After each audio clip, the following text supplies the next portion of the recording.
जैसा कि आप जानते हैं कि 12 जून को एक भयानक हादसा हुआ। एयर इंडिया की फ़्लाइट 171 जो लंदन जा रही थी, अहमदाबाद एयरपोर्ट से उड़ान भरने के 1 मिनट के अंदर ही क्रैश हो गई। इसमें 270 से ज़्यादा लोगों की मौत हो गई, जिनमें ज़्यादातर यात्री थे। इस भीषण हादसे के बाद डीएनए जांच के जरिए मृतकों की पहचान की जा रही है। डीएनए टेस्टिंग आज सबसे भरोसेमंद तरीका है शवों की पहचान करने का, खासकर जब शरीर जल जाए या पूरी तरह से नष्ट हो जाए। डीएनए टेस्टिंग कैसे काम करता है? डीएनए यानी डीऑक्सी राइबो न्यूक्लिक एसिड हमारे शरीर की जीवित कोशिकाओं में मौजूद वह कोड है जो हमारे माता पिता से मिलता है। मानव डीएनए 99.9% तक एक जैसा होता है, लेकिन 0.1% का हिस्सा ऐसा होता है जो हर इंसान को बाकी सबसे अलग बनाता है। इन्हें कहते हैं शॉर्ट टेंडेम रिपीट्स, और यही फॉरेंसिक जांच में उपयोग होते हैं। डीएनए फॉरेंसिक के जरिए शरीर के अंगों, हड्डियों और खून के डीएनए निकालकर उसके मृत के परिजनों के डीएनए से मिलाया जाता है। अगर मेल खा जाए तो पहचान पक्की मानी जाती है। हादसे के बाद कैसे जुटाए जाते हैं डीएनए सैंपल? ऐसे हादसों में डीएनए सैंपल खराब या संक्रमित हो सकते हैं, जो पहचान में मुश्किल बनाते हैं। इसलिए सैंपल को -20 डिग्री में फ्रीज किया जाता है या फिर 95% अल्कोहल में सुरक्षित रखा जाता है।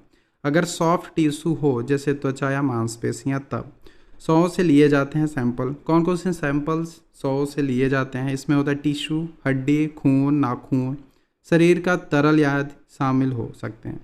ये सैंपल फिर फॉरेंसिक एक्सपर्ट द्वारा प्रोसेस किए जाते हैं ताकि गलतियां ना हो। डीएनए प्रोसेसिंग होती कैसे है? डीएनए को पॉलीमराइज चेन रिएक्शन पीसीआर तकनीक से गुना एम्पलीफाई किया जाता है। इसके बाद जल इलेक्ट्रोफोरेसिस से उसे छोटे बड़े टुकड़ों में बांटकर प्रोफाइल तैयार किया जाता है। फिर डीएनए प्रोफाइल को परियोजन यानी फैमिली मेंबर के डीएनए से मिलाया जाता है।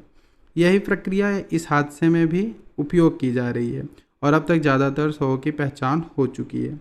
डीएनए टेस्टिंग की चुनौतियां क्या क्या हैं? एक अंतर्राष्ट्रीय रिसर्च के मुताबिक डीएनए प्रोफाइलिंग में 3 मुख्य दिक्कतें आती हैं।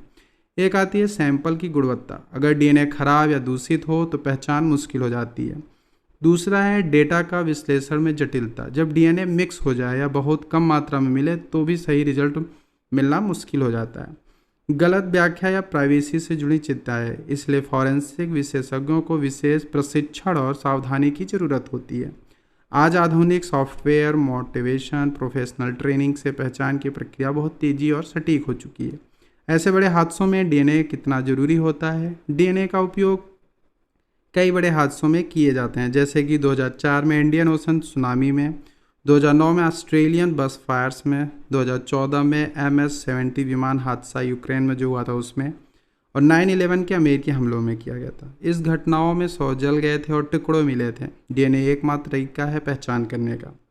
डीएनए टेस्टिंग ने एयर इंडिया हादसे जैसे दर्दनाक मामलों में परिजनों को अपने प्रियजनों की पहचान देने का सबसे वैज्ञानिक और सटीक तरीका दिया गया है।